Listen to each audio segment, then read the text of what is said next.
जनगण मन अधिनायक जय है भारत भाग्य विधाता।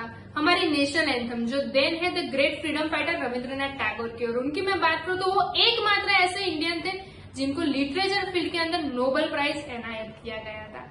और लिटरेचर फील्ड के अंदर उनका अमूल्य योगदान था, जिसके बेस पे बहुत सारी मूवीज और बहुत सारे सीरियल भी बनाई गई है। और देखने जाओ तो बांग्लादेश की जो नेशनल एंथम है वो भी उन्हीं की देन है। तो अभी उनकी जर्नी की मैं थोड़ी बात करूं तो उनका जन्म हुआ था 7 मई 1861 में, वो भी पश्चिम बंगाल के अंदर। और उस टाइम पे जो रिच फैमिलीज में आते थे, ठाकुर फैमिली, ऐसी फैमिली से वो बिलोंग करते थे। लेकिन अंग्रेजों की बदौलत आज उन्हें ठाकुर की जगह पे टैगोर बुलाया जाता है। और देखने जाओ तो उन्हें बचपन से पढ़ाई में कुछ इतना खास इंटरेस्ट नहीं था, उसी की वजह से उनका होम स्कूल घर पे ही बना के उनको घर पे ही पढ़ाया गया था। और उनको स्पोर्ट्स एक्टिविटी में भी बहुत ज्यादा इंटरेस्ट था। और आगे चल के वो पोएट, राइटर और फिलोसोफर बनते, और उसके साथ में द ग्रेट फ्रीडम फाइटर भी उनका वर्क रहा है। तो मैं प्रगति प्रजापति लेके आई हूं ऐसे 3 पॉइंट जो मैंने उनमें से सीखे हैं, और ये 3 पॉइंट ऐसे हैं कि जो आपको बिजनेस में बहुत काम आ सकते हैं। तो मेरे साथ बने रहिए वीडियो में, जिसके अंदर हम जानेंगे ऐसे 3 टॉपिक जो आपको बिजनेस ज्यादा ग्रोथ करने में बहुत काम आने वाले। सबसे पहला टॉपिक है बी फियरलेस। अभी आप आपके सराउंडिंग कहीं पे भी देखने जाओ तो आपको कोई ऐसा इंसान मिलेगा जिसको डर ना लगता हो? नहीं मिलेगा, क्योंकि कोई भी ऐसा इंसान है ही नहीं जिसको बिल्कुल डर ना लगता हो।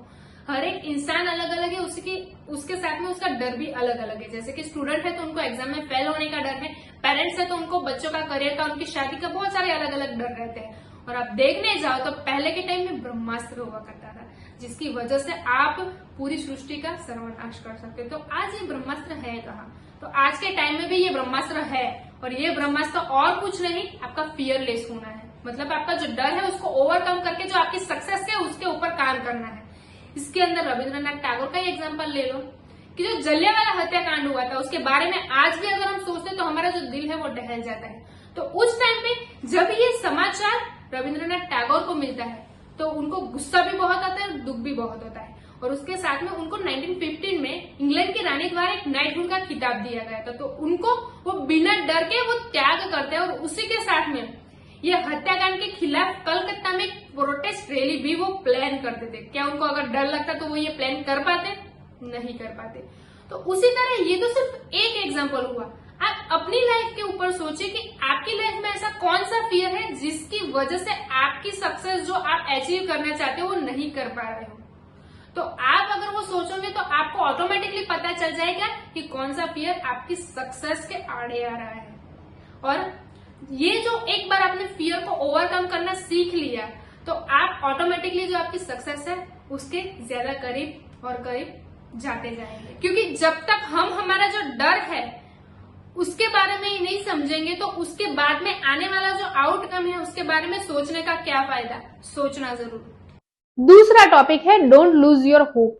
यहाँ पे राजा भोज के समय की मैं बात करना चाहूंगी कि राजा भोज जब राजा थे तब उनके दिमाग में एक क्वेश्चन आता है कि जीवन जीने के लिए सबसे ज्यादा जरूरी चीज क्या है।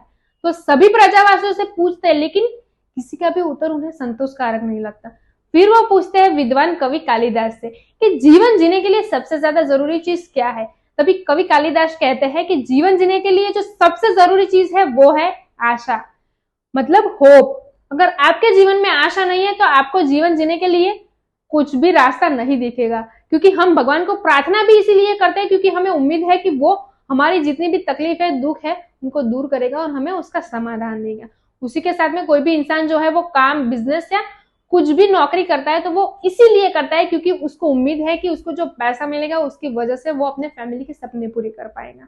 और रविंद्रनाथ टैगोर की यहाँ पे एक लाइन मुझे बहुत अच्छी लगती है कि मैं कोई भी काम करूंगा तो उसमें अगर एक रास्ता जो है वो बंद हो जाएगा तो मैं दूसरा रास्ता ढूंढूंगा, और दूसरा रास्ता नहीं है तो मैं दूसरा रास्ता क्रिएट करूंगा।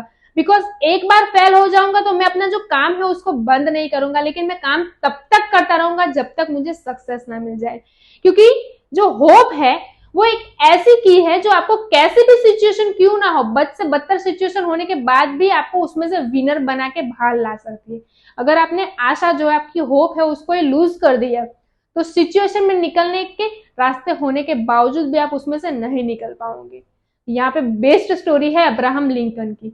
उनकी जर्नी आप देखने जाओ तो 9 साल की उम्र में उनकी माता का देहांत हो गया था। 21 साल की उम्र में वो अपने फादर से अलग हो जाते हैं। फिर 23 साल की उम्र में उनकी जॉब चली जाती है, 24 की उम्र में उन्होंने जो बिजनेस चालू किया था वो फेल हो जाता है, एंड 26 की उम्र में उनकी जो गर्लफ्रेंड थी उनकी डेथ हो जाती है, और 27 की उम्र में ये सब देखने के बाद वो डिप्रेशन में चले जाते हैं। फिर 34 की उम्र में वो इलेक्शन लड़ते हैं और फेल हो जाते हैं।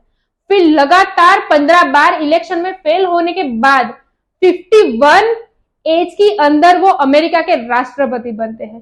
तो जरा सोचिए, अगर उनकी जगह पर अगर हम होते तो हम क्या करते? 3-4 बार फेल होने के बाद थक हार कर बैठ जाते। यहाँ पे वो लगातार कितनी असफलताओं को फेस करने के बाद सक्सेस हुए, राइट और रॉन्ग। तो हमें भी अपनी सक्सेस के लिए जो होप है उसको ऑलवेज हाई रखना चाहिए, क्योंकि आशा अमर है। तीसरा टॉपिक है कि टेक अ एक्शन। अभी आपने जो आपका फियर था उसको भी ओवरकम कर लिया, और आपने जो आपकी जो होप थी उसको भी हाई कर लिया, लेकिन जब तक आप एक्शन ही नहीं लोगे तो ये दोनों टॉपिक का कोई वैल्यू नहीं रह जाएंगे। जैसे कि रविंद्रनाथ टैगोर का एक कोट है जिसका हिंदी में मतलब होता है कि आपको समुद्र में तैरना सीखना है, लेकिन क्या आप समुद्र के पानी के घूरते रहने से या उसके सामने खड़े रहने से तैरना सीख जाओगे? नहीं सीख पाओगे। वैसे ही आपको स्विमिंग सीखनी है, और आप YouTube में बहुत सारे वीडियोस देख लिए, स्विमिंग का जितना भी सामान होता है वो सब आपने ले लिया, लेकिन जब तक आप पानी में उतरोगे नहीं तब तक आपको स्विमिंग करना नहीं आएगा। उसके लिए आपको एक्शन लेना पड़ेगा। उसी तरह लोग एक्शन क्यों नहीं ले पाते? तो लोग के दो सिंड्रोम होते हैं जिसकी वजह से वो लोग एक्शन नहीं ले पाते। एक तो होता है ओवर थिंकिंग सिंड्रोम और एक होता है परफेक्ट सिंड्रोम। अभी ओवर थिंकिंग आप देखने जाओ तो नाम से ही पता चल जाता है कि कोई भी काम करने से पहले आपको इतनी ओवर थिंकिंग आ जाती है कि वो काम जो करना है वो तो साइड में ही रह जाता है। काम करने से पहले कि उसका क्या रिजल्ट आएगा, अगर आप फेल हो गए तो लोग क्या कहेंगे, ये सारी ओवर थिंकिंग की वजह से आपका जो काम करना है वो साइड में ही रह जाता है, जिसकी वजह से आप कोई एक्शन ही नहीं ले पाते। और जो दूसरा सिंड्रोम है परफेक्ट सिंड्रोम, मतलब काम करने से पहले दिमाग में ये सोच आता है कि काम तो करना है लेकिन परफेक्ट ही काम करना है, लेकिन ये बिल्कुल जरूरी नहीं है। इम्परफेक्ट एक्शन से ही परफेक्ट एक्शन आता है। जैसे कि एक एग्जांपल आप देखने जाओ तो एक बहुत बड़ा बिल्डर था और उसको एक जगह, उसके पास में बहुत सारी जगह थी, लेकिन एक जगह पे उसको पूरे जो फ्लैट था उसका प्लानिंग करना था, राइट।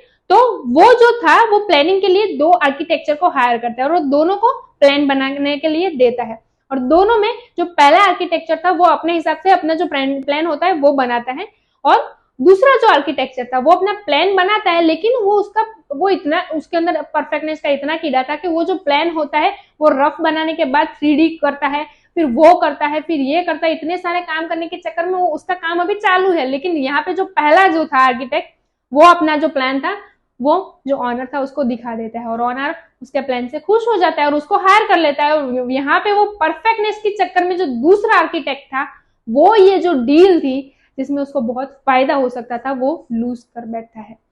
उसी तरह आपको भी IAS बनना है, IPS बनना है, कुछ भी बनना है तो उसकी प्रिपरेशन भी आपको करनी पड़ेगी। ऐसा थोड़ी ना होगा कि आपने दिमाग में सोच लिया कि मुझे ये बनना है तो आप बन जाओगे। उसके लिए आपको एग्जाम की प्रिपरेशन करनी पड़ेगी, क्या मटेरियल है वो सब परचेस करना पड़ेगा, और उसके लिए जो जो रूल्स एंड रेगुलेशन है उसको फॉलो करते करते ये सारी एक्शन लेनी पड़ेंगी। उसके बाद आप IAS या IPS बन पाओगे। उसी तरह आप ऐसे मोटिवेशनल वीडियो देखना चाहते हो तो उसके लिए भी आपको एक एक्शन लेना पड़ेगा कि मुझे सब्सक्राइब करना पड़ेगा। अगर मुझे सब्सक्राइब किया तभी आप ऐसे वीडियोस देख पाओगे। और ये वीडियो अगर अच्छा लगा है तो अपने फ्रेंड्स में शेयर करना मत भूलिए। Thank you.